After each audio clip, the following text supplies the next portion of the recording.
नमस्कार दोस्तों, कैसे हो आप सभी। आई होप बढ़िया होंगे, बेहतरीन होंगे। और एक सलाह मैं आपको देना चाहता हूं कि इस कोरोना के दौर में आप अपने आप को और अपने परिवार को साथ में लेके चले, उनका ख्याल रखें। क्योंकि मेरा मानना है, जब तक आप अपने आप को सुरक्षित रखोगे, घर से बाहर नहीं निकलोगे, तो कोरोना की इतनी औकात नहीं है कि वो आपके घर में ही आ जाएगा। इसीलिए मेरा कहना यह है कि स्टे होम, स्टे सेफ, घर पे रहो, सुरक्षित रहो और अपनी पढ़ाई को कंटिन्यू करते रहो। क्योंकि आपके लिए एक फायदा ये ऐसा फ्री टाइम है जिसमें आप इस टाइम को मैनेज करके और एग्जाम में क्वालिफाई कर सकते हो। ठीक है, तो स्वागत है दोस्तों आप सभी का आज की क्लास में। और आज अपन एक नए सेशंस में नए चैप्टर के साथ आज की क्लास को शुरू करने वाले हैं। और अपना चैप्टर है आज सांख्यिकी। बहुत कम बच्चे इस चैप्टर के बारे में जानते हैं, तो मैं बिल्कुल बेसिक से आपको इस चैप्टर में स्टार्ट करने वाला हूं।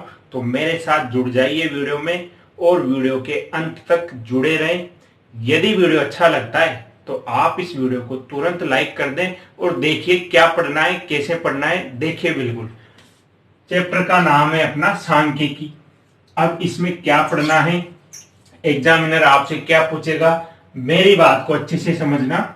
यहां पे सबसे पहले अपन क्या पढ़ेंगे, सबसे पहले ये पता होनी चाहिए बच्चा कि डेटा वो आपको देगा, कोई भी डेटा देगा आपको, कुछ आंकड़े देगा वो।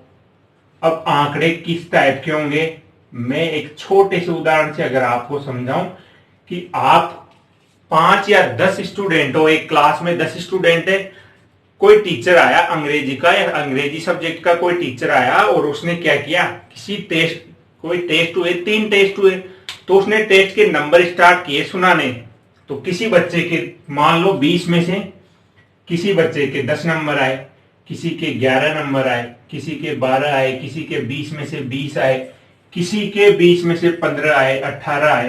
तो एक तरह से ये डेटा कलेक्ट हो गया। तो ये जो डेटा कलेक्ट हुआ है इसको क्या बोलते हैं अपन, कोई भी। अब देखो, नंबर भी हो सकता है, कहीं गांव में जनसंख्या काउंट करेंगे, जनसंख्या वर्दी, तो उस तरह से कुछ भी डेटा आपको देगा। ठीक है, तो इसको मैं एक सिंपल तरीके से समझाऊंगा कि कैसे आपको क्वेश्चंस में, और जब ये डेटा देगा वो, तो आपसे क्या क्या पूछेगा। तो एक छोटे से एग्जांपल से अपन स्टार्ट करते हैं इसको, कि आपसे क्या पूछेगा और कैसे आपको इसको समझना है और क्या क्या चीजें यहां से पूछी जाएगी। तो ठीक है, जैसे कोई क्वेश्चंस में आपको डेटा दिया गया है, जैसे क्वेश्चन है किसी कक्षा में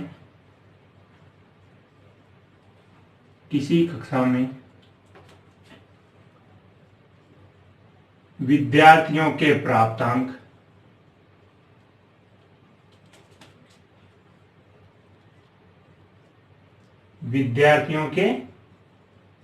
प्राप्तांक निम्न प्रकार है। ठीक है, इस एक ही क्वेश्चंस में मैं आपको पूरा चैप्टर में क्या क्या पूछेगा, सारी चीजें एक ही क्वेश्चंस में आपको समझा दूंगा। बस आपको अच्छे से ध्यान लगा के इस वीडियो को देखना है। निम्न प्रकार दिया गया है। ठीक है, अब जो डेटा दिया है वो कैसे दिया है, देखो, किसी के नंबर आए 10, किसी के 9, किसी के 8, किसी के 8, किसी के 6 आ गए, किसी के 7 आए, फिर किसी के 9 आए, किसी के 5 आए, किसी के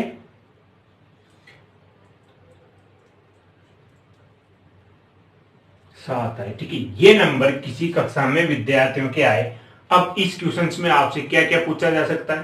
पहली बात, यहां से आपसे वो कितनी चीजें पूछ सकता है, आपसे पूछेगा माध्य। इस चैप्टर में क्या क्या पूछा जाएगा, माध्य मतलब मीन। दूसरी बात, फिर पूछेगा माध्यिका।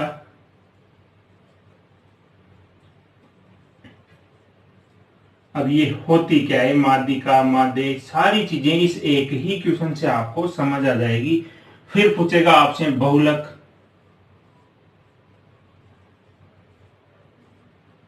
मतलब मोड। फिर पूछेगा परास, या इसी को बोलते हैं परिसर। अगर इंग्लिश में लिखूं तो इसको बोलते हैं रेंज। ठीक है। इसके अलावा वो पूछेगा आपसे मानक विचलन, माध्य विचलन, ठीक है, बहुत सारी चीजें पूछेगा, लेकिन सबसे पहले इन 4 चीजों पे अपन चर्चा करेंगे। इन्हीं 4 चीजों से बाकी 3 चीजें आप कैलकुलेट करोगे, वो कैसे करना है मैं बताऊंगा आपको। लेकिन सबसे पहले बात करते हैं माध्य, माध्यिका, बहुलक और परास पर, ठीक है। अब देखो माध्य क्या होता है, माध्य क्या होता है,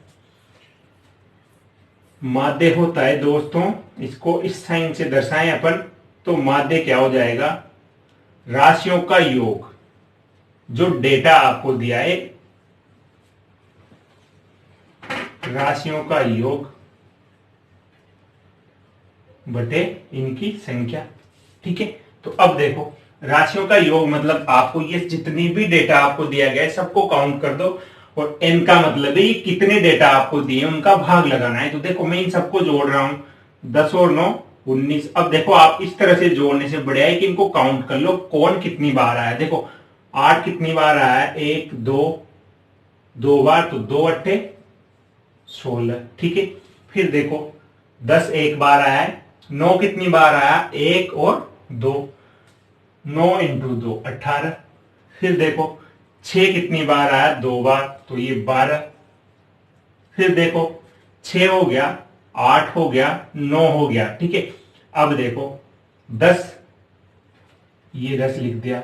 फिर 7 कितनी बार, 2 बार, 14। अब देखो कुछ बच गया क्या, 8 ले लिया अपन ने, 6 ले लिया, 7 ले लिया, 9 ले लिया और 10 ले लिया, ठीक है। अब देखो ये कितने नंबर थे टोटल, 1 2 3 4 5 6 7 8 9 10। 10 का भाग लगाना है, यानी कि राशियों का योग बटे संख्या। कितने हो गए ये, 5 छोड़ दिए। 1 मिनट रुकना, एक बार फिर काउंट करता हूं, 1 अट्टे 8, 2 अट्टे 16, ठीक है। काट दो इनको। फिर देखो 9, एक नाम नाम, 2 नाम 18, इसको भी काट दो। फिर 12, 6 2 12, ठीक है। फिर 7 2 सत्ते 14, फिर 10, ठीक है, और फिर 5 रह गया, ठीक है। अब जोड़ो इनको, 1 2 3 4 5 6 7 8 9 10, ठीक है। अब इनको जोड़ लो, देखो कितना हो गया, 16 और 12 कितना हुआ, ये हो गया 28। या यूं देखो कि 18 12 30, 30 और 16 और 14 30, 30 और 30 60, 10 70 और 5 75 बटे 10। तो माध्य कितना आ गया दोस्तों, 7.5। तो ऐसे आप माध्य निकालोगे। अब ये काउंट करो तो इसमें गलती क्या होगी, जो अभी मैंने कहा ना जैसे मेरे से, तो आप क्या करो, जो अंक आपने काउंट कर लिया उसको काटते चलो। अब एग्जाम में काटने थोड़ा बैठोगे, तो ये आप पे डिपेंड करता है आपकी कैलकुलेशन कितनी फास्ट है, आप कैसे काउंट करते हो, ठीक है। तो ये निकल गया माध्य, ठीक है। देखिए दोस्तों, अब मैं बात करूं अगर माध्यिका की, तो माध्यिका क्या होती है, या तो माध्यिका बोल लो या इसी को बोलते हैं मध्यमान। अब मध्यमान कैसे निकालना है, इसके लिए आपको जो डेटा दिया गया है पहले उसको आरोही क्रम में जमाना है। या तो आरोही क्रम में जमा लो बच्चा, या अवरोही क्रम में, दोनों में से एक क्रम में जमा लो। तो आरोही क्रम में जब इसको जमाएंगे तो आरोही क्या होता है, असेंडिंग ऑर्डर, यानी कि बढ़ता हुआ क्रम। तो पहले सबसे छोटी संख्या लिखो, क्या लिखोगे, 5। फिर 6 कितनी बार है, 2 बार। 7 कितनी बार है, 2 बार। 8 कितनी बार है, 2 बार। 9 कितनी बार है, ये भी 2 बार। और फिर बात करते हैं अपन 10 की, कितने हो गए, 1 2 3 4 5 6 7 8 9 10, ठीक है। अब क्या करना है, ये जो डेटा दिया गया है या ये जो पद दिए गए हैं, इसमें 2 चीजें आपको देखनी है। यदि यदि पदों की संख्या, यदि पदों की संख्या, बच्चा पदों की संख्या सम हो, क्या हो, पदों की संख्या सम हो, तो कैसे निकालोगे। या तो डायरेक्ट मेथड में कोई फॉर्मूला नहीं बताऊं, आप डायरेक्ट निकाल सकते हो। कैसे, माध्यिका का मतलब क्या है, मध्यमान। तो इनमें मध्यमान कौन सा है, दोनों तरफ से एक एक पद हटाते चलो, इधर से एक हटा दिया, इधर से एक हटा दिया, फिर एक, फिर एक, मध्य में जो बचेगा वो रह जाएगा। फिर देखो दोनों तरफ से 4 पद हटा दिए, मध्य में कितने पद बच गए? 2। यदि मध्य में 2 पद बचते हैं, अब 2 पद कब बचेंगे? जब पदों की संख्या सम हो। तो मध्य में 2 पद बचते हैं, तो आप क्या करोगे? दोनों को जोड़ दो और 2 का भाग लगा दो, यानी कि 15/2। तो आपकी माध्यिका कितने आ गई? 7.5। ठीक है। और यदि पदों की संख्या सम हो, पदों की संख्या सम, तो मध्य में एक ही पद बचेगा। ठीक है, और वही आपका आंसर होगा। तो मध्य पद वो क्या होगी? आपकी माध्यिका होगी। जैसे अगर यहां पद 11 होते, इधर कोई संख्या एक और होती, तो देखो, फिर देखो, 1 2 3 4 5 इधर से छोड़ दिए, 1 2 3 4 5 इधर से छोड़ दिए, तो बीच में क्या बचा? 8। तो इस तरह से आप निकाल सकते हो। बाकी अगर आप चाहते हो कि ये कहां से आया, तो जब पदों की संख्या सम हो तब क्या करते हैं? तब करते हैं अपन n/2 प्लस n+1/2। ठीक है, बटे 2। यदि पदों की संख्या विषम हो तो करते हैं n/2। अब ये n/2 क्या है? आप सोच रहे होंगे सर n/2 क्या है? इसका मतलब ये है कि टोटल पद कितने हैं? 10। 10 में 2 का भाग दो तो क्या आएगा? 5। तो पांचवा पद उठा लो, जैसे इसमें पांचवा पद क्या है? 7। फिर n/2 प्लस 1, यानी कि छठा पद उठा लो। छठा पद क्या है? 8। फिर 2, इसमें 2 का भाग लगा दो। ये कब करेंगे? जब पदों की संख्या सम हो। यदि पदों की संख्या सम हो और यदि पदों की संख्या विषम हो तो क्या करेंगे? मध्य का पद उठा लेंगे, या टोटल पद हैं 10, 10 में 2 का भाग लगाएंगे तो पांचवा पद आपका क्या आ जाएगा? माध्यिका। तो ये था माध्य और माध्यिका अपन कैसे निकालते हैं। ठीक है मित्रों, बहुत ही प्यारा छोटा सा कंसेप्ट जो मैंने आपको समझाया है। ठीक है, अब चलते हैं अपन इससे आगे कि रेंज और बहुलक क्या होता है। बहुत सिंपल है, बस आप मेरे साथ जुड़े रहिए और चलते हैं इससे आगे। देखिए बच्चा, माध्य और माध्यिका आपको समझ में आ गया होगा। अब बात करता हूं मैं मोड की। बहुलक, देखो इसके नाम से पता चल रहा है बहुलक क्या होगा? जो डेटा दिया गया है उसमें वह डेटा जो सबसे ज्यादा बार आया है। मोड का मतलब है जो मुड़ मुड़ कर आ रहा है, यानी कि बार बार जो रिपीट हो रहा है। या बहुलक का मतलब है जो बहुत बार आया है, सबसे ज्यादा बार। तो देखो इसमें सबसे ज्यादा बार क्या आया है? 9। देखो 10 तो एक बार आया है, इसको तो भूल जाओ। 5 भी एक ही बार आया है, इसको भी भूल जाओ। अब देखो 9 कितनी बार आया है? 2 बार। 8 कितनी बार आया है? 2 बार। 7 कितनी बार आया है? 2 बार। अब आप सोच रहे होंगे सर बहुलक तो एक ही होना चाहिए, 3 3। बच्चा इस क्वेश्चन में बहुलक क्या है? तीनों ही बहुलक है, क्योंकि तीनों को समान अधिकार है कि वो बराबर बार आए। लेकिन क्वेश्चंस में ऐसा बहुत कम होगा। यदि मैं यहां पे ऐसे लिख दूं कि 8, तो अब आप क्या कहोगे कि 8, तो 8 सबसे बार आया, ज्यादा बार आया, तो बहुलक यानी कि जो मुड़ मुड़ कर सबसे ज्यादा बार आया है, तो बहुलक कितना हो गया? 8। क्योंकि 8 सर्वाधिक बार आया, यानी कि जो डेटा है उसमें सबसे अधिक बार जो अंक आएगा, जो डेटा आएगा, वो आपका क्या होगा? बहुलक। रेंज क्या होती है? जो डेटा आपको दिया गया है उसमें upper limit minus lower limit, यानी कि अधिकतम किसी भी डेटा की अधिकतम सीमा और निम्नतम सीमा के बीच वो डेटा कितना वेरी करता है। तो देखो अधिकतम क्या है यहां पे? 10। और न्यूनतम क्या है?